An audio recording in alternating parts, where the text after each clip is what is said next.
Hello, my name is Liz. I'm a certified technician. Today we're going to go over what to do if you want your taskbar to be out of the way, if you want it to automatically hide for you. So really easy. I'm going to show you how to do it right now. If you find this video in any way helpful, please like and subscribe for more great content. So next thing we're going to do, we're going to take it to that. We're going to go down to that taskbar on a blank part of the taskbar, and you are going to right click on it. And this little pop-up will open. Once the pop-up opens, you are going to go to taskbar settings and you're going to click on it. And then this window will open up. And once the window opens up, we're going to scroll down to taskbar behaviors.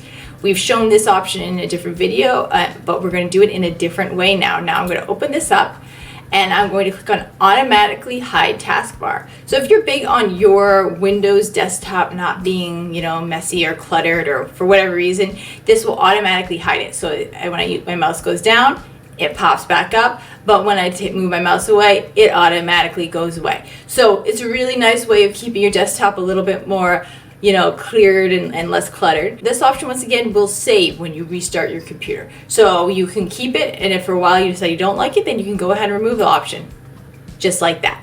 But anyway, from one egghead to another egghead, this is Liz signing out.